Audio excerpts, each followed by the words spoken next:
საღამოშტობისა და დავიწყოთ ალბათ ბარემ. Good evening. I'll switch to English right away because this will be the language of our event. My name is Luka Nahutsrishvili, and I have the pleasure to welcome you on behalf of the Institute for Social and Cultural Research at Ilia State University. Today is basically our first non-virtual event since after a very long pause caused by the many disruptions that we've been all experiencing since the outbreak of the pandemic. And today we have a very special subject that is, I think, extremely relevant and topical, given how Russia's current war in Ukraine has, among many other things, also demonstrated, the destructive persistence of specific spatial conceptions, right? Like specific imperial or imperialist conceptions of space.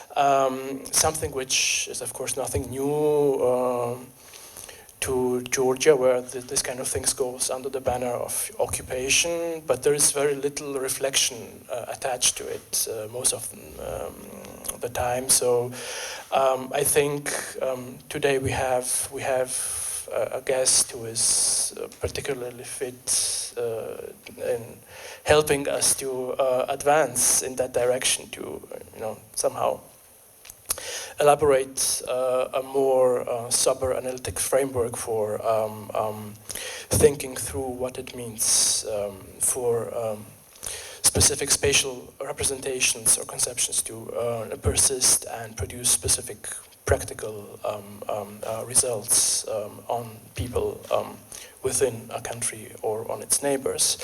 And I'm very happy to present Sofia Gavrilova, who is a human geographer. She works at the Leibniz Institute for Regional Geography in Leipzig, Germany.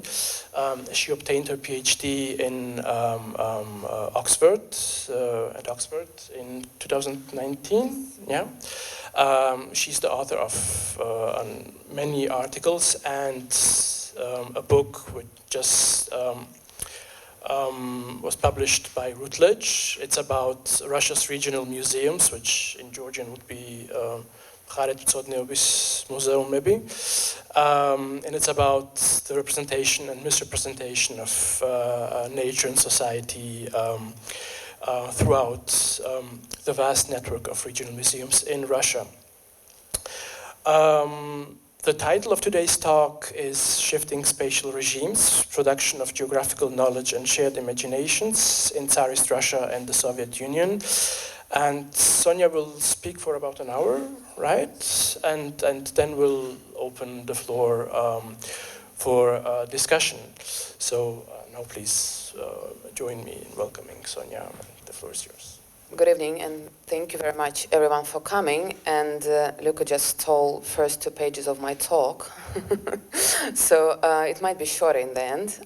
And when I was preparing today's talk, I also think that I kind of, figure out the new title, and so it might be not exactly what you have expected.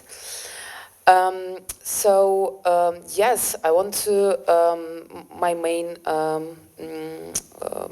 idea, my main goal today is to share with you my thoughts and my knowledge and my perception of the production of spaces, both in Tsarist Russia and Russian Empire, in Soviet and in post-Soviet Russia, and just open floor for the discussion and questions to, on some topics and questions which I hope are relevant to anyone today. So today I want to talk about how, on which level state and state-related institutions influence the production of spaces, what could be the actors that are involved in this production of spaces.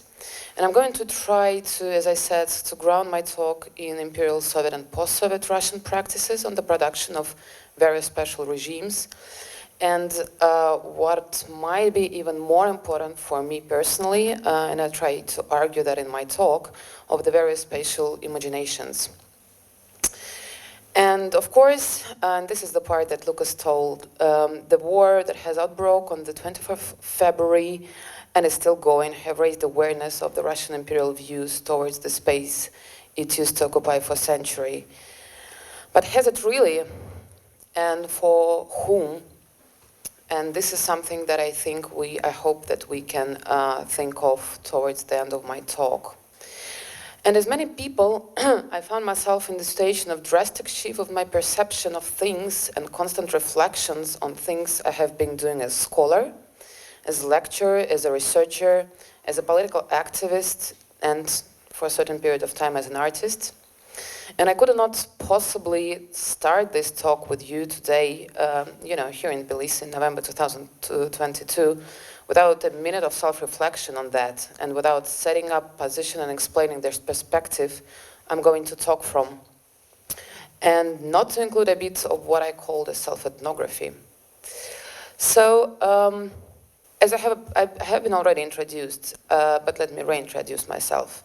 So I'm originally from Moscow, Russia. I'm a human geographer, though my first PhD was actually in predicting snow avalanches, and I used to work on Caucasus quite a lot, and that was because we didn't have any kind of human or cultural geography scholar research in Moscow State University at this time. Well, we still don't have.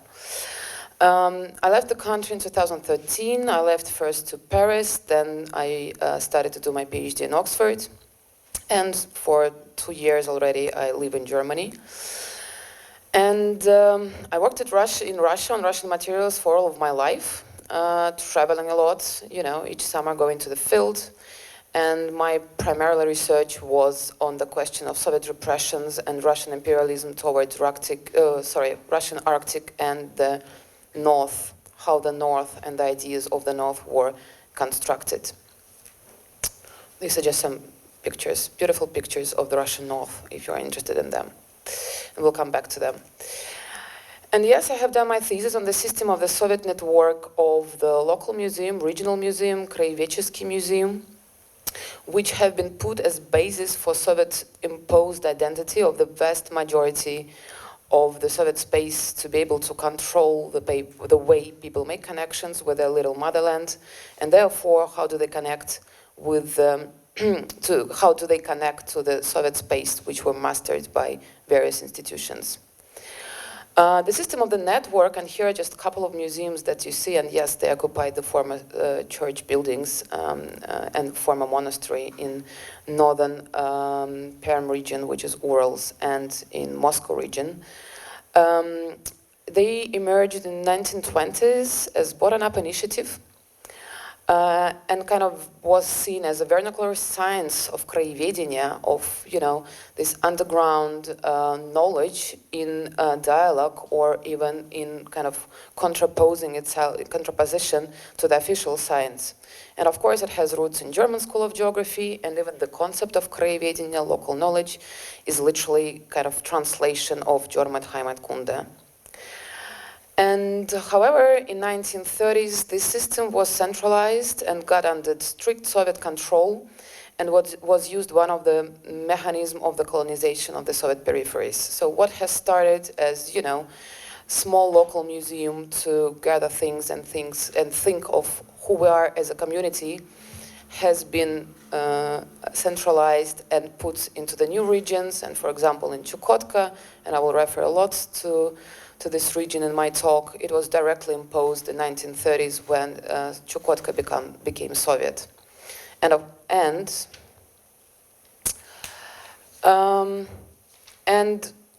when it started to be, a governmental Soviet project, the strict set of guidelines of how the representation of places should function was imposed over the whole system, creating therefore a very specific gaze towards the place, and therefore creating very specific spaces itself, Soviet spaces, right?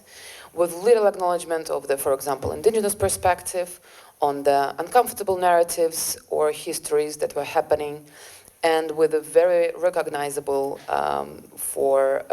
approaches to the nature, history, heritage, and ethnography.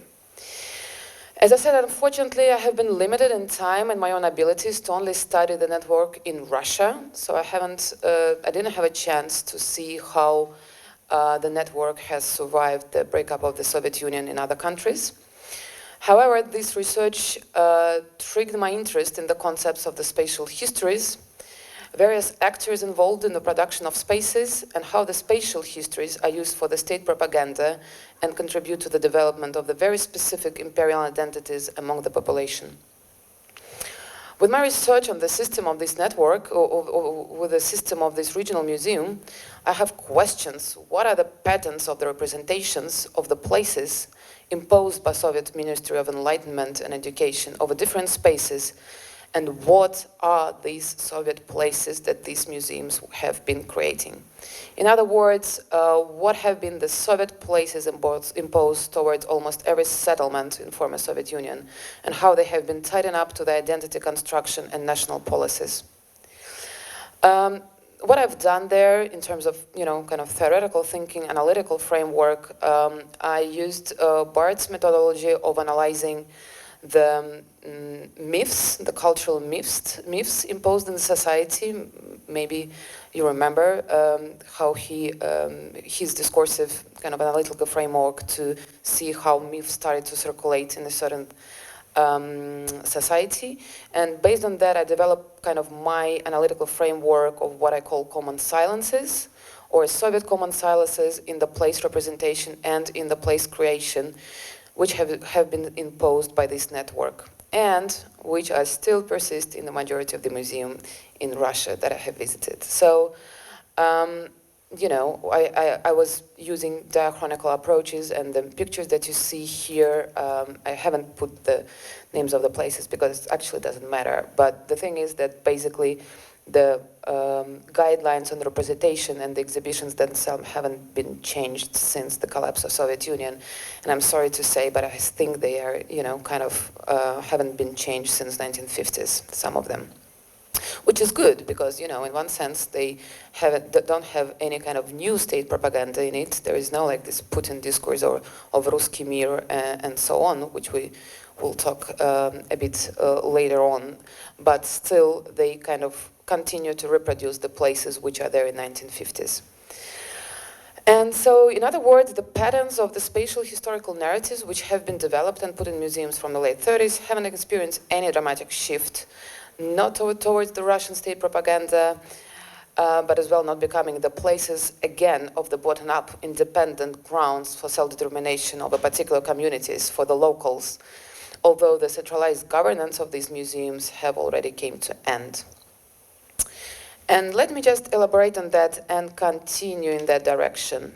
As we all know and imagine, the historical narrative is quite often being politicized and used by various actors to manipulate the facts, to justify conflicts and invasion and wars, and quite often serve as basis of the imposed national, regional, and place identities. However, the appeal to the nation that President Putin made on the 21st of February, just before the outbreak of the war, is one of the such examples when historically Russian land needed to be protected and therefore occupied.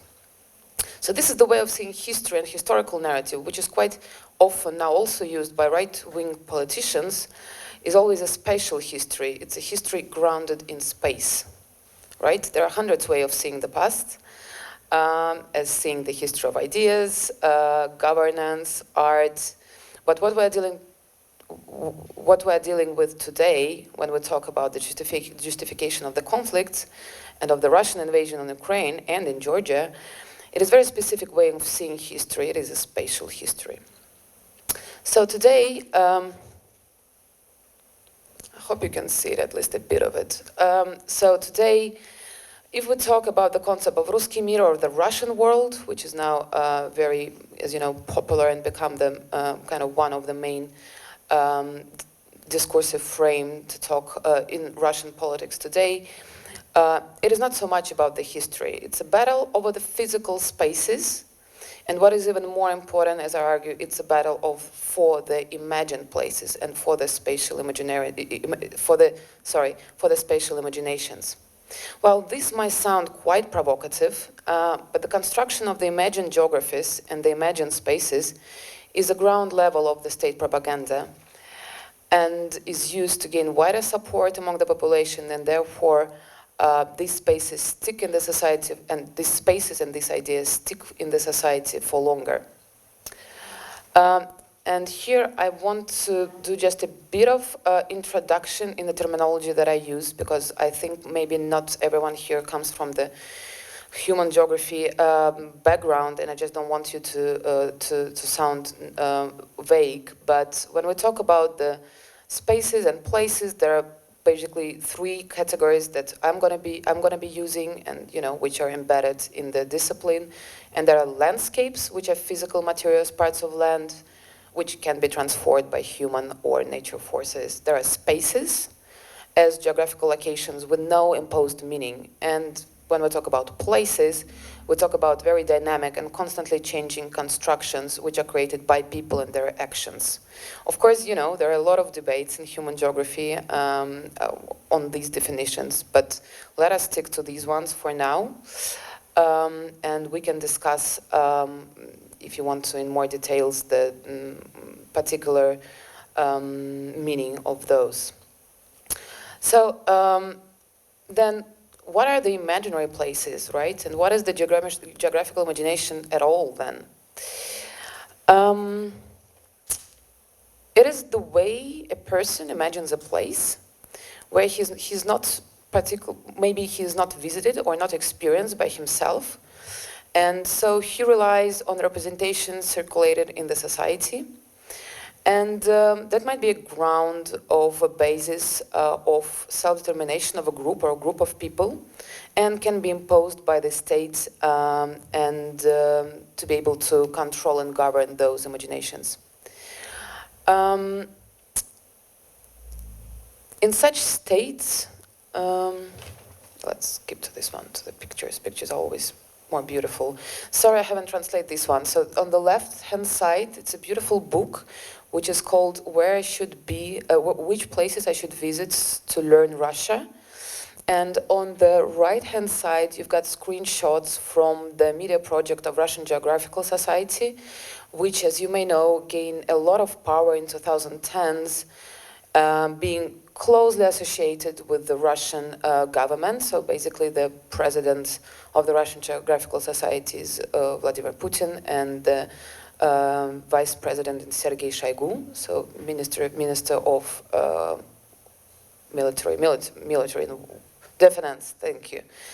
And so basically, I remember from my student years, the Russian Geographical Society was just a small gathering of people who like to share their experience in expeditions and photos. Every September after field work is finished, we would just gather and drink beers and tea and discuss our experience. But since 2010, there were kind of rebirth of Russian Geographical Society to be able to, and of course it's got a lot of both money, but also a power to give grants, so, to distribute money, to produce visual materials for schools, for public education. It's all available online, and basically it's the one of the most powerful bodies who has abilities and resources to produce just these images. So why it is important? In such states as Russian Empire, Soviet Union, and contemporary Russia, where a person has actually very limited abilities to travel due to the sheer size of the country, lack of affordable transport infrastructure, geographical imagination started to play a very important role in comparison, for example, with countries which are just physically smaller or which has a better transport infrastructure. Again, the recent geopolitical situation and the COVID has changed it. So people, the possibility of travelings and the internal tourism started to be far more developed. So, but again, it's not going to certain places like, again, the Russian Arctic or Far East. It's not something that people do for vacations yet. And so this is kind of the state of things that we have. But from the other hand, the authoritarian society, where the market of the geographical imaginations is controlled by the states, such geographical imagination started to be in high dependence of the government and, as I said, are very often used by state propaganda.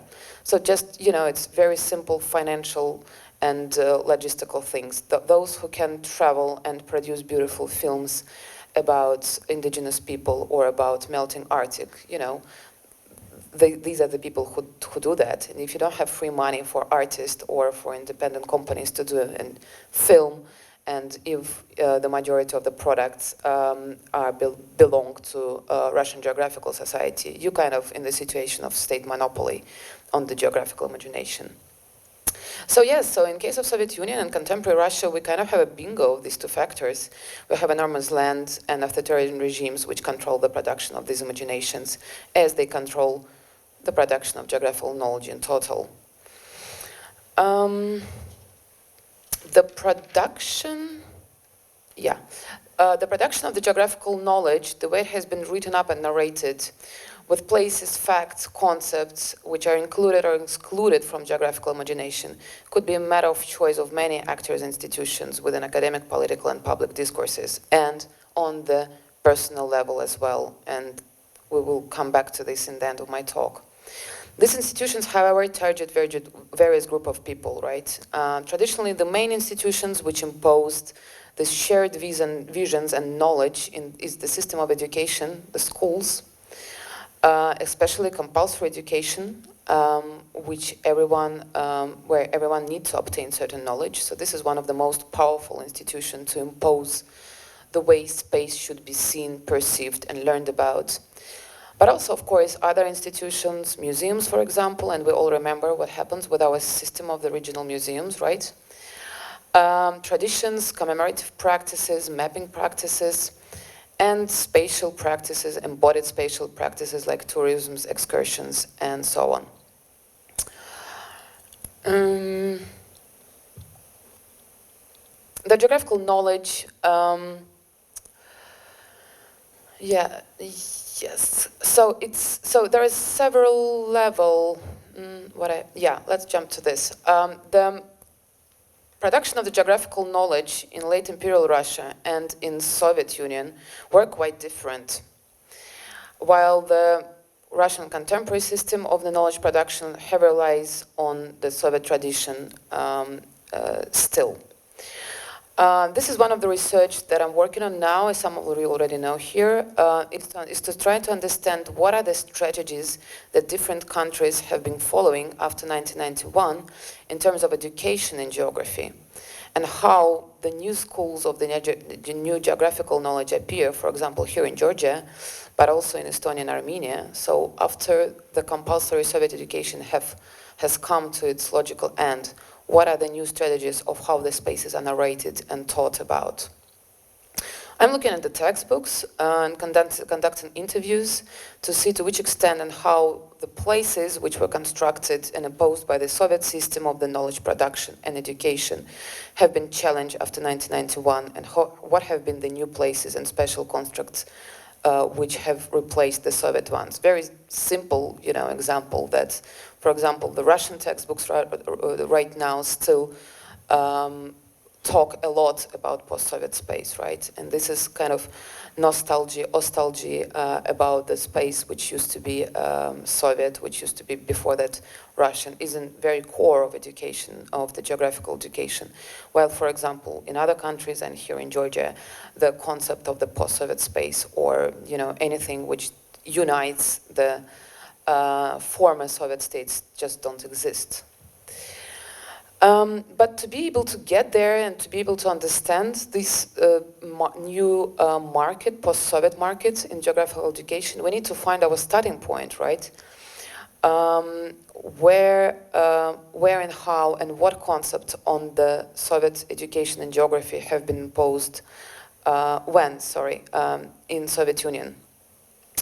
And so again, why the school education is so important for us and for our talk, this is because it used to be a basis and the most spread knowledge about the space and which formed the basis of how citizens, Soviet citizens, understood the space for several generations.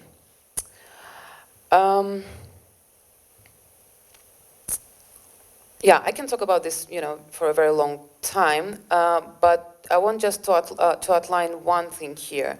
That when we talk about the School of Geography in Russian Empire and geographical education in Russian Empire, again, we need to understand that it differed completely from what Soviet state has imposed. First of all, because in Russian Empire, the school education was a very privileged thing.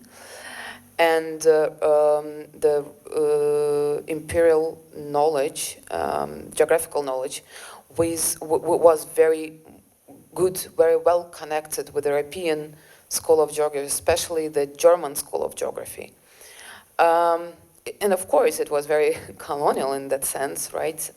Because getting the knowledge of the newly built empire by the Russian scholars was based on this cartographical attempts to produce the map of the indigenous empty spaces, blank spots, and the mapping was tightened up with the military intervention and imposing of the civilized infrastructures, religious institutions, and taxes. This is a very funny example. Well, not funny. As you might know, there is such thing as called Russian National Atlas, and again, National Atlas is one of my favorite topics to talk about, because this is kind of state-sponsored, like state official set of the spatial concepts. It's a document. And Russian first atlas of Russian Soviet Russian space, which was only published in 2004, 2008. And it was very funny because, the Soviet cartographers were producing national atlases for all possible socialist states, apart from Soviet Union. So they were involved in production of the national atlases for Cuba, Romania, Bulgaria. But, it's only in 2004 when the Russian national atlas was actually published. And which is, of course, if you go to archives, you will see that it's based on the ideas from the Soviet cartographers of 1970s. And this is several maps from which shows the formation, research, and mapping of the territory of Russia, which is dominated by texts that outline the conventional history of Russian Empire and start with the history of the Slavs as they expanded towards southern, eastern, and northern Eurasia.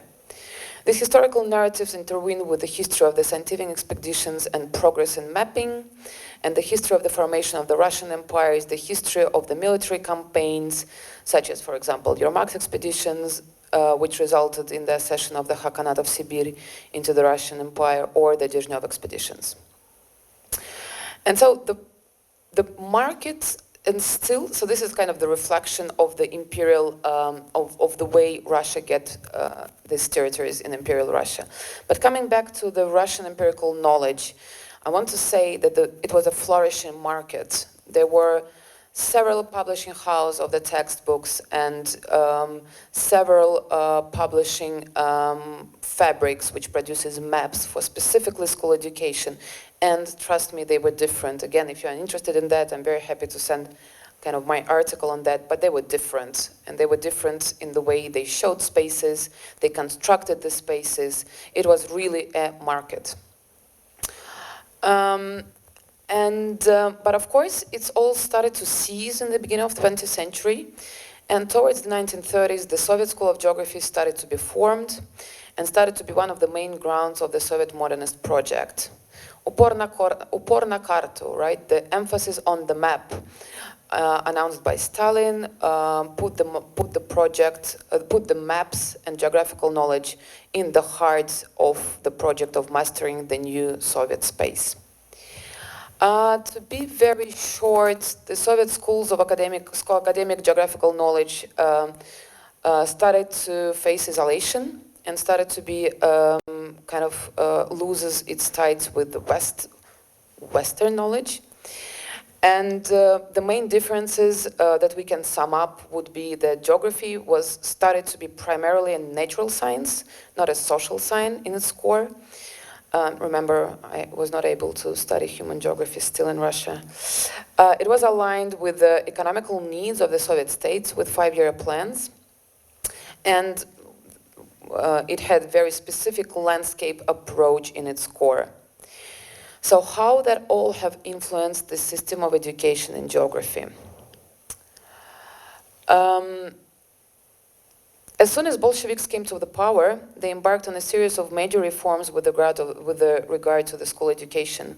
In June 1918, the first decree concerning school education was issued, which resulted in the establishment of the 9-year labor schools, which consisted of 2 levels. However, it was not yet compulsory, and it did not solve the problem of literacy among the majority of the people of the country. And so in the 1920s, the All-Russian League Best campaign was launched to eliminate illiteracy among the adult population. And one of the core subjects in this campaign, apart from like basic literacy and mathematics, was this spatial literacy. So to know where the places are and to learn how to read the map. However, yes, and then there have been 2 governmental policies which dramatically changed the Soviet system of education and the role of geography in this. The first was imposed compulsory attendance in primary schools for all citizens in 1930s. And the second implemented policy was issued in 1934 and concerned the teaching of geography at schools. So geography became a compulsory subject for all Soviet citizens. And the main emphasis was on physical geography, and we will talk about this again a bit later, why physical geography was important. And it was physical geography, ability of the pupils to self-orientate on the map, and to be able to learn the toponymies, so where the things are and how are they called. And so this is, the knowledge of the maps and this emphasis on the physical geography is closely connected with the modernist project of the Soviet era, the mastering of the north, the plans to divert rivers and, forestation of the desert areas. And this required this ideological turn to nature, which correlates closely with the Marxist-Leninist ideology with regard to geography in general and its representation. So that is also state that geography have become one of the main pillars from 1930s of the Soviet identity in the creation of the socialist man and basis for Soviet modernist project, which were imposed all over the space, which influenced several generations of the Soviet citizens and how they learned about the country they live. This is the spatial history of the Russian Empire and the Soviet Union imposed in Soviet schools have formed a solid basis of very specific visions of the land and how it's been formed, shifting the imperial colonial perception of conquering the peripheries to imposing Soviet hierarchies of the places, harmonizing them. And similar as the Soviet project of nationality building, for example, was imposing this idea that socialist man can master the nature, can do with the Soviet space whatever he or she wants. Yeah, I think I actually find these themes, I love these 2 schemes, which kind of the schemes from the school atlases of 1940s, which represent this idea of hierarchy of spaces and kind of trying to create this, as I said, harmonized but still very hierarchical political spaces and embed them very early on in Soviet schools. And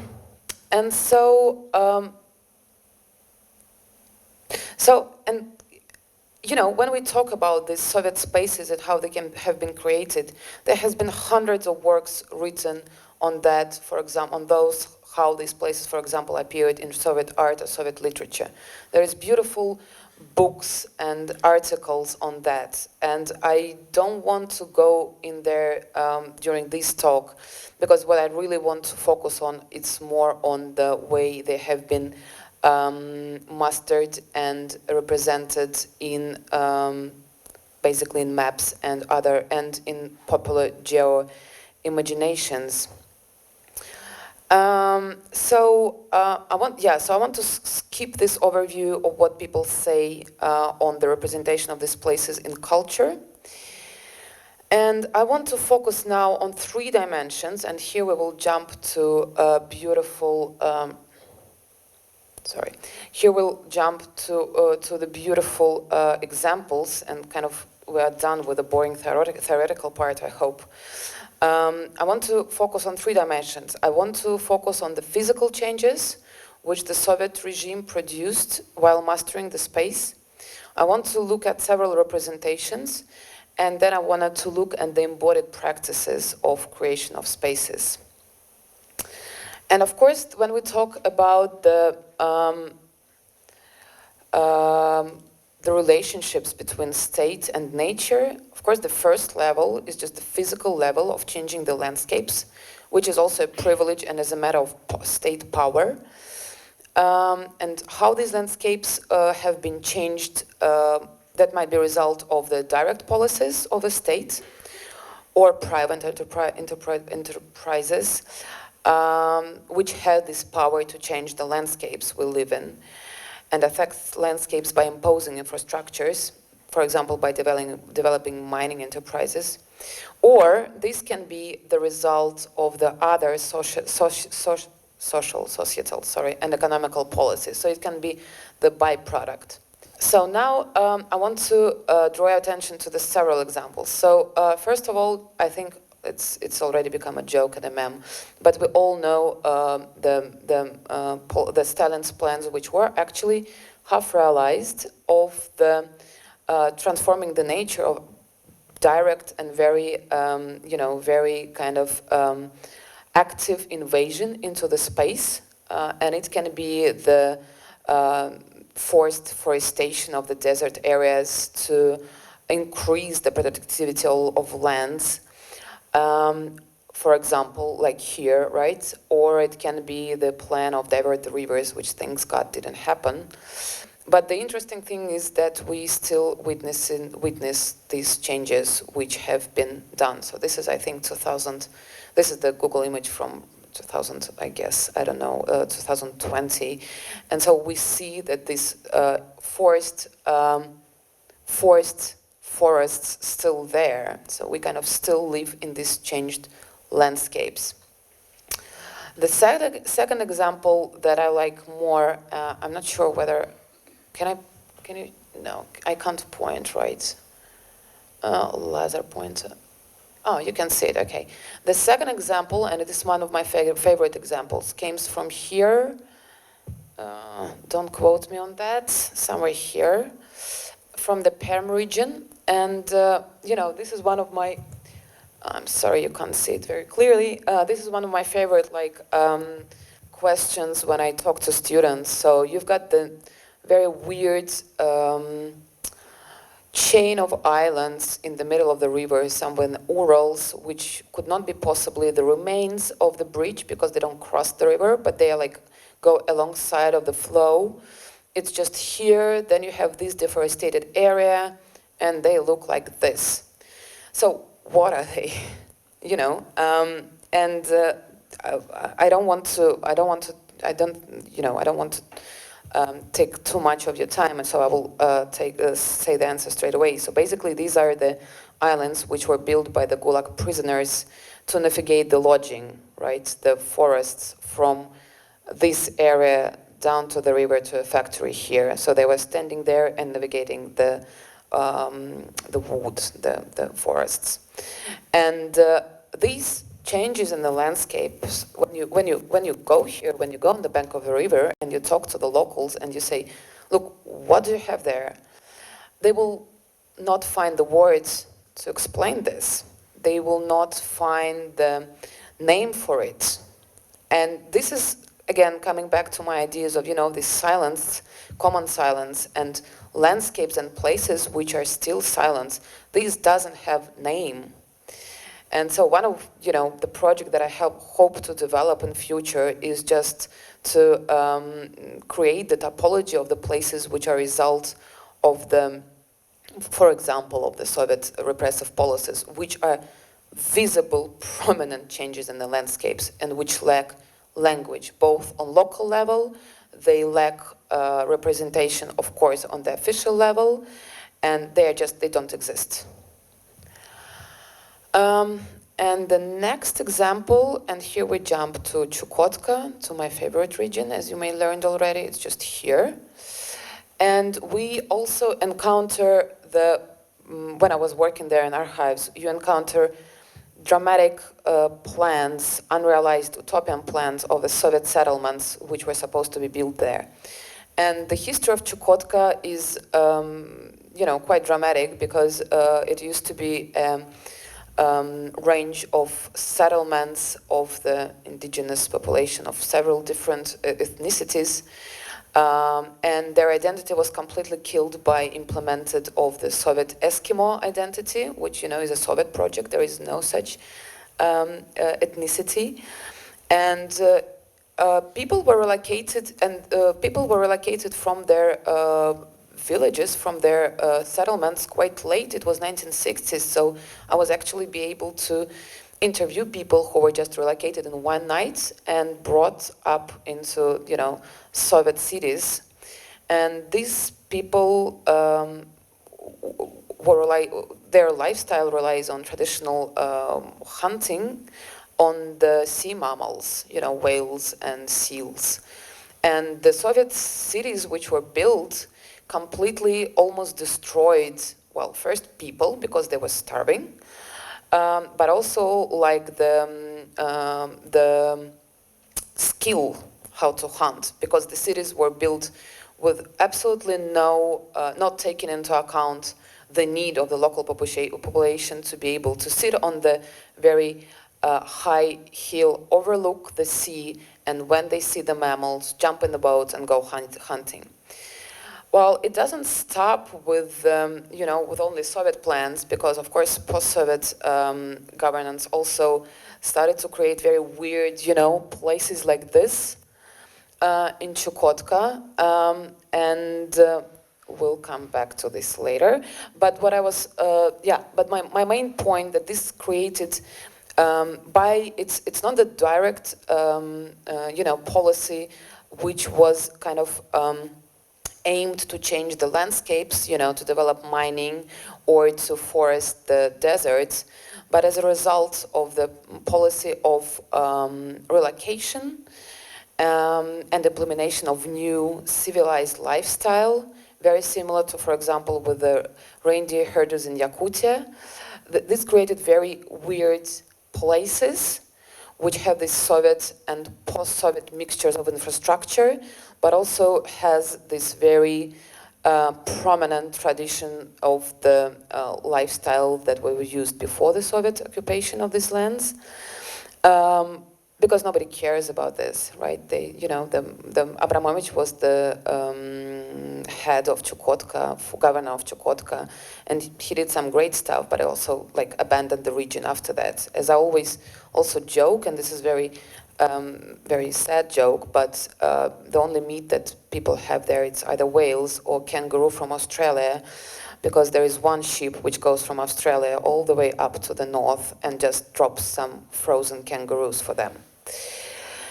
And so unfortunately, this intervention into space doesn't stop there, and just recently, just a couple of weeks ago, Russian state has announced the new master plan of Mariupol, which is occupied by Russian troops right now, and it's very sad because people I used to kind of work with, or even my former students, are involved in creating this thing. So this is kind of the direct invasion of the space is of course one of the easiest way of the state to impose their idea and power over certain territories. And then if we jump back on the different level, on the level of representation.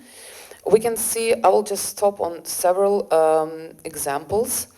We can see that through cartography, through different geovisualizations, spaces are produced, imagined spaces are produced. And I really like this example of the Asian part of Russia. It was the huge atlas issued in 1914.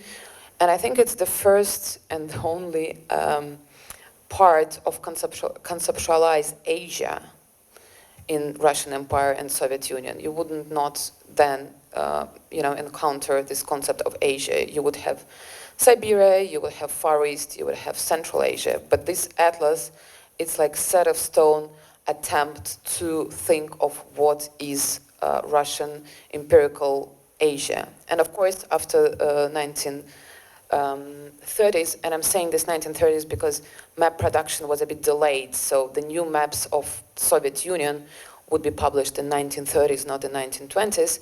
Then of course the new Soviet maps would never address this land like this. The other example that I really like, and I think maybe also familiar to some of them, one of the places that I really like, it's this schoolyard, generalized view of the typical schoolyard of the Soviet school from the Soviet Educational Atlas in 1934. And this was the first page of any school atlas. And so this, again, attempt to unify it and create a kind of homogenized spaces, which, you start your education about space with. And the last example that I want to draw, and this is like, again, my favorite Russian National Atlas. It has very weird like web address, so you can't really see it because all the browsers just lock it for the safety reasons. So you should be really lucky to be able to approach it. But this is, for example, the health environmental evaluation of the Russian territory, where the green and the green, so it's just here, shows the comfortable living conditions for a settler, right? So all of this is uncomfortable, and this is just, and again, this is such a basic and such a truly imperial perspective on the space, which just takes in account a Slav, right? A settler somewhere from the central Russia who feels uncomfortable in the territories where, kind of a lot of people used to live and still live in. And of course, it all goes back to this imagined North and the construction of the imagined North, which was not only produced by the media or by the culture, but also there were direct policies, like Северные надбавки, Northern Allowance, which people were paid if they moved to North because it was uncomfortable to live there, so they would get extra money. And you still are, some of my friends who live in Yakutia, they got free tickets every second year to go to Central Russia, so they have a free flight to Moscow.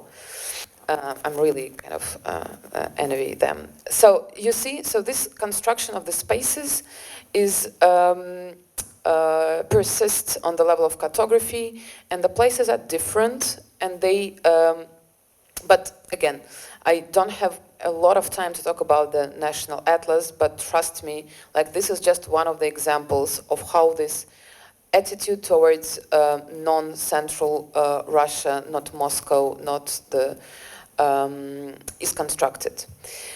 And then I want to talk about the embodied practices of construction of the space, and this is what makes this talk, I think, very relevant to the present day, is that people and bodies are also, political actors, and they're everyday geographers, and our everyday geographers and movements throughout the space also construct different places, and we influence them. And I want to stop here on two examples, and again, of course, my favorite Chukotka. And here, what I found really interesting is that in this imposed mixture of different levels of, traditional lifestyle, imposed Soviet infrastructure, imposed post-Soviet infrastructure, people found their ways of contexting this by, for example, creating what they call, and they kind of call it themselves, dachas, in the settlements they were taking from. So they live in the cities like this, but they would take their kids to the dacha, for a summer break, which can be just 30 kilometers away, and it was just the place where they used to live. And they found it, and some of the, for example, whale hunters brigades, they would just live there half a year while the season is on. So this moves and these choices of individual bodies, but also of the groups of people, I think is a really interesting examples of how these imposed infrastructures and everyday life can be questioned. And yes, and now to our closing part, to my closing part. Are we good on time? Yes, and this is something that I started to work on now, and with the waves of Russian immigration, and I hope to be in a better shape to talk about this in a couple of months. But I think this is the question which worries all of us. What is the embodied practices of imperialism that we encounter, that you encounter, not me, but people encounter in the cities where the Russian immigration kind of started to, waves of immigration started to come, and I call it between between tourist occupants, immigrants, global nomads, and refugees, and we can talk about all about these different names and tags a bit later. And I want to kind of throw this in here, and this is the open Facebook post of one of the person from the first wave of immigration to Tbilisi. And it's a very long post, and I will just, read something from it. So we left Georgia last night. Georgia could very well have become a new homeland. We were very settled in. We had useful everyday contacts, which in a country like this is a great asset. So I want to share some of them. We lived on the border of Tatsmind and Salalaki. We drank coffee every morning from 11 window on Nyagashvari 6. It was opened by in the ground floor flat. Barista Andrusha makes a genius brownie. On Mondays for 3 months straight, the subtle comedian Dolgopalov performed with jokes about immigration. For some reason in English, although in X flat was packed with Russian and Belarusians who have escaped the Putin a bit earlier than us. I took everyone to breakfast at Kikliko in a shady country land on Tsheta 28. It has big toast, the best with mushrooms, and so on. And then it continues with the working meeting in Stamba and things like that. And so this is something that I hope to start working on now and see, and I actually working on it now, trying to first kind of map and see what are these everyday geographies and practices of construction of spaces by different immigration waves in Tbilisi by Russians, but also to try to conceptualize what are they, what makes them imperial, or what makes them, touristics, and to which extent they are integrated, and for which reasons, are not. And so my takeaway points. Yes, so the takeaway points that I want just to briefly outline here is that there was the shift happening from the imperial space to Soviet space, which was happening from 1970s until the 1930s when these changes were actually mapped. And of course that have influenced dramatically the way people see and identify themselves with the motherland. From management diversity, it shifted to creation of this homogeneous socialist space, which was kind of seen as a product of the socialist man. And Russia, in its system of the knowledge production and system of education, has not yet distanced itself from both imperial and Soviet space mastering, and is still creating and recreating new spatial histories based on this heritage. And yeah, and I think it's supposed, the most important question is that for now, it's, again, from the perspective of my discipline and from the perspective as a researcher, is how we can challenge these imposed visions and spatial history developed by nation states, and particularly by Russia. And here, I think I can see the several important ways of how this can be done. Is, of course, to develop and to support bottom-up initiatives in the production of the spatial imagery and of the production of the non-governmental spatial history of the places, peoples, and institutions, which would help to blur the state-controlled vision. And the last point, and to contribute to the cross-regional spatial imaginations, which are yet to be developed because, as I said, the market, from my perspective, is controlled by the narratives produced by different nation states. And I think I'm done. Thank you.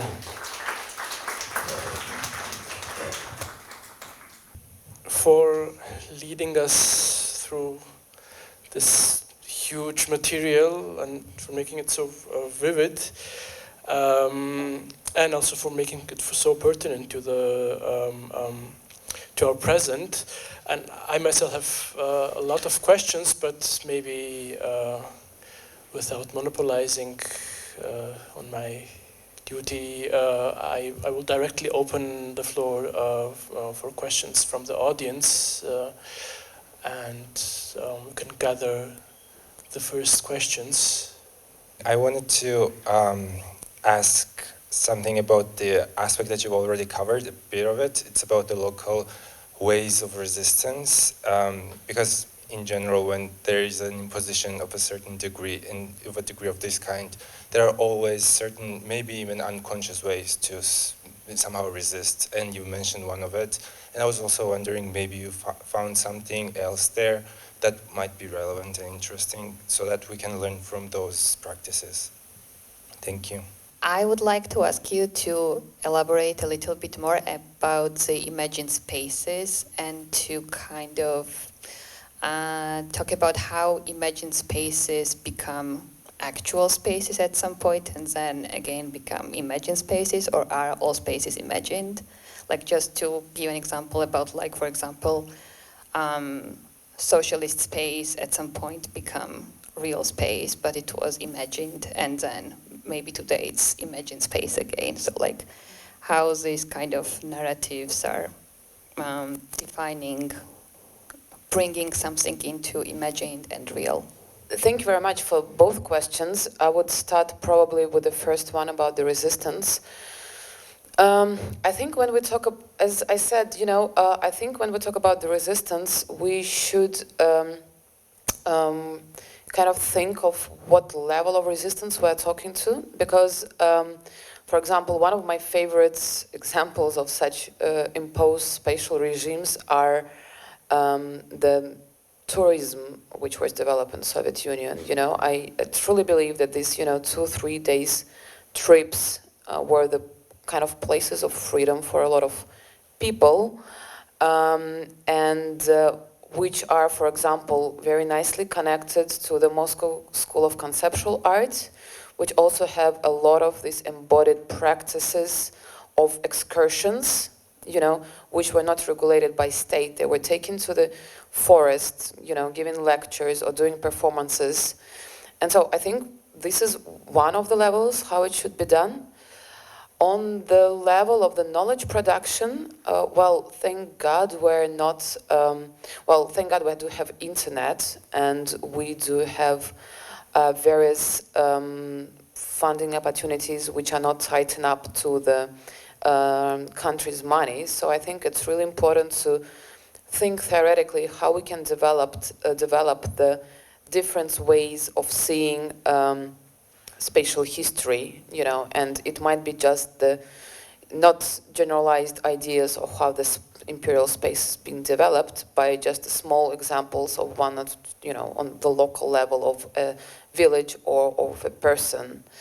And that's, you know, also going a bit beyond the concepts of the nation states and borders and all these implemented concepts which were which modernist space production generally brought to us. What else I have witnessed in terms of the resistance?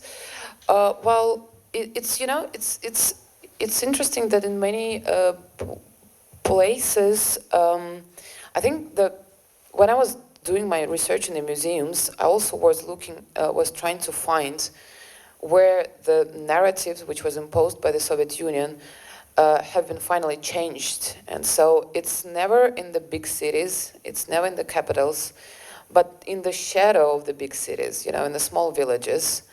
There are really interesting initiatives. For example, on the border of Volga River, there is a beautiful woman who, you know, does a very small museum of a Russian village, which just saved the heritage from one hand, but then also preserved the histories, the oral histories of the space. And she's kind of, you know, she's overlooked by the state.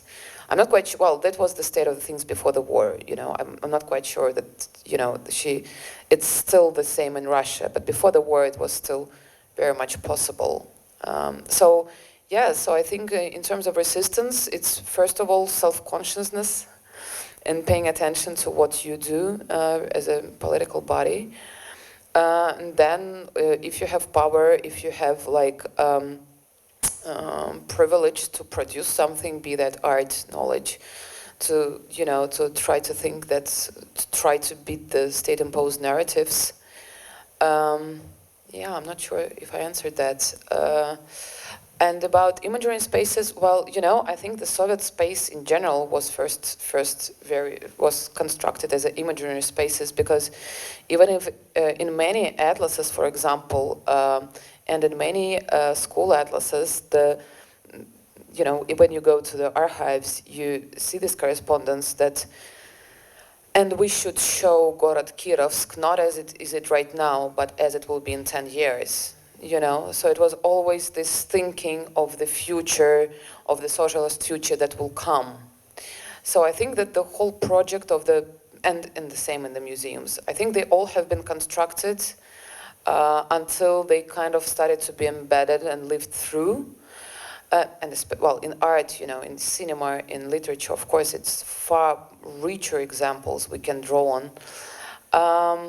And now, of course, the Soviet space already yet again become an imaginary spaces, which kind of a different imagination, because it's constructed by the different sources, for example, by the Russian textbooks, but it still became not something imaginary. Yeah.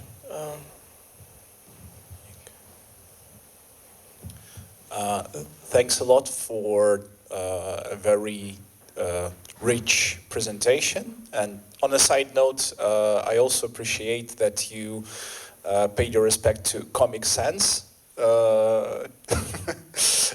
It actually really looks good, but that's just on a side note. I just thought that I'll be also using it from now on. Like, so I would like to ask you. So in your presentation, in fact, and also I took a glimpse at your book.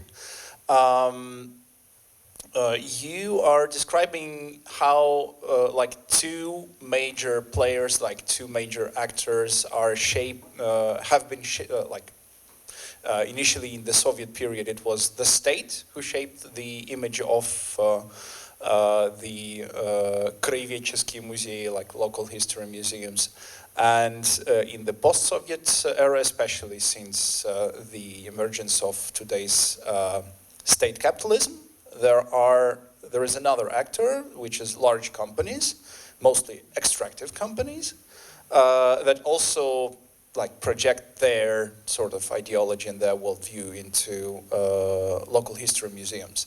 But are there any examples of other actors that kind of interfere, maybe like some local businesses who want to support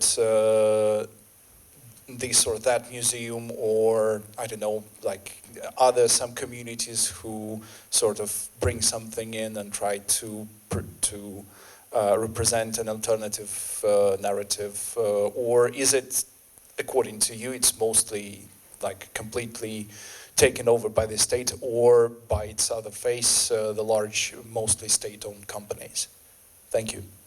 My question is maybe it's only, I don't know, but how is the relationship between the policy of colonization in the beginning of the 1920s, and the building foundation of this Krajewicki Museum? Has some relationship, or are these museums older? I don't know. Just the first museums were actually appear in the mid-19th century by the political exiles in Imperial Russia.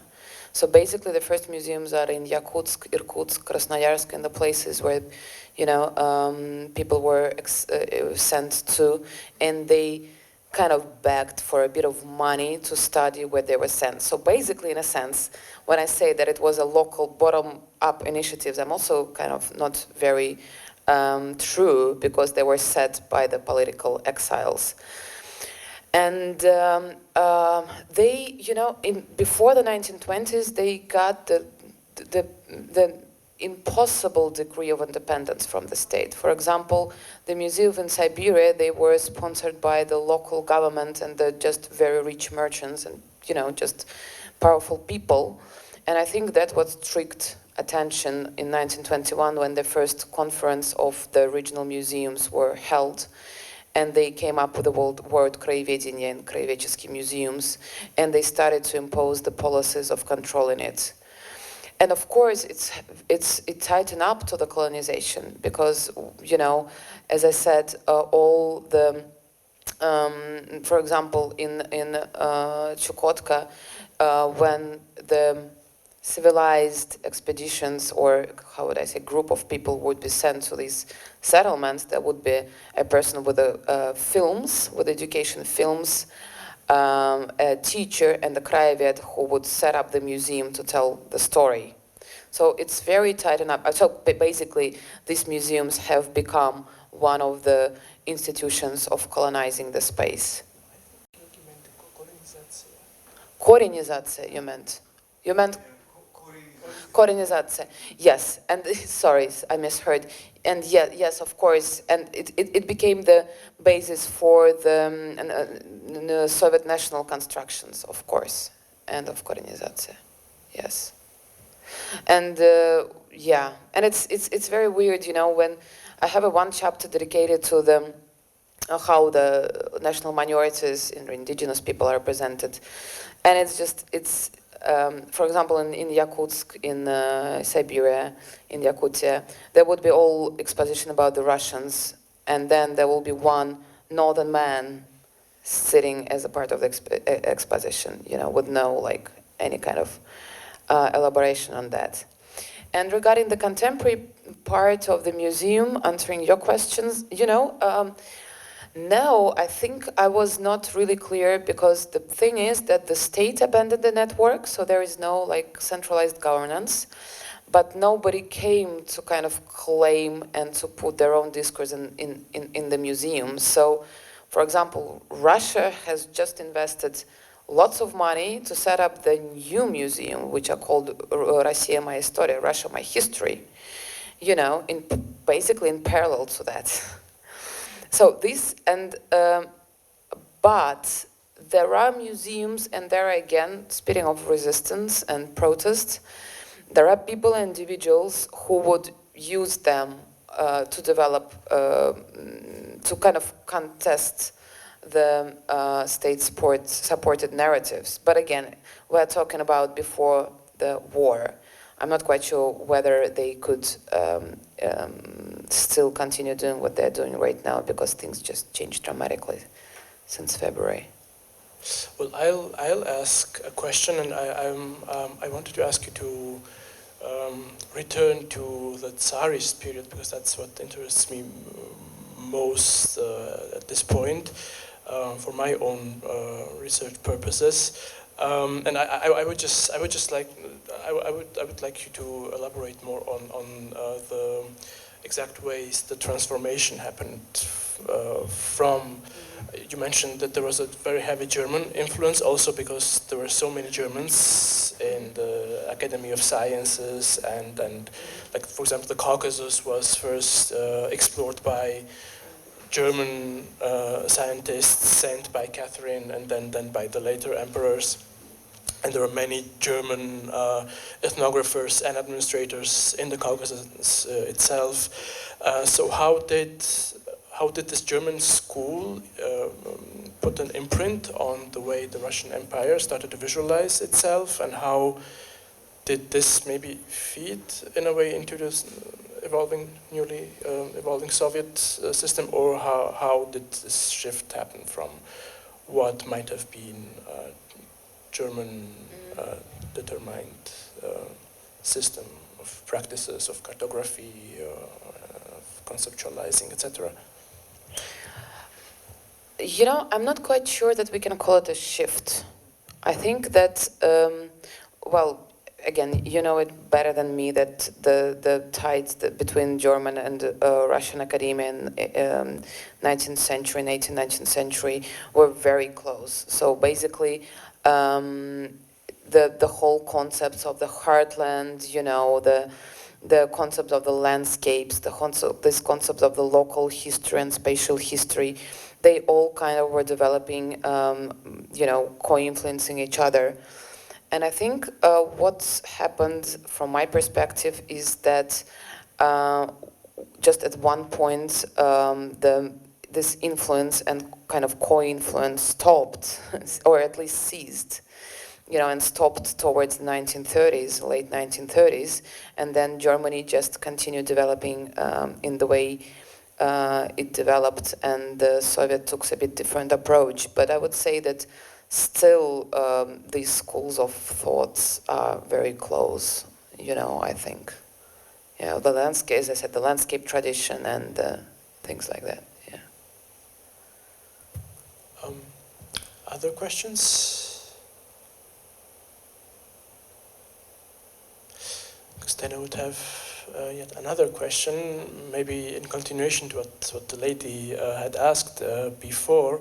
I was also curious about how one can picture how exactly this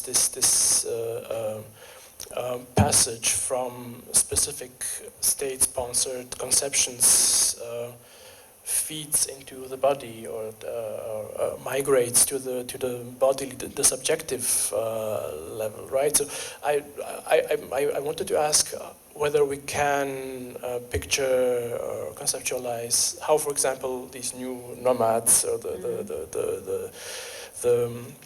the new immigrants, for example, actually can be said to be carrying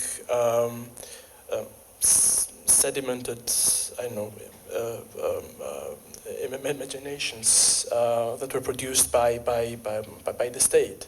So is there a direct link between the kinds of maps or spatial conceptions that the state has been advancing and this embodied imperialism you were talking about when, you know, a Russian comes and is again asking for Khachapuri, or for the, you know, the cliche kind of Georgian landscape, etc. I think we're mixing up here. So I would think that if we pose in a question, is there a direct link between specific images and the embodied experience? My answer would be rather no. So I think it's a bit more complicated set of things. Because what you say about the cliches is like touristic cliches, which are might be a result of different sets of various factors, right? And I think this touristic approach and touristic gaze is quite different from the imperial embodied experience.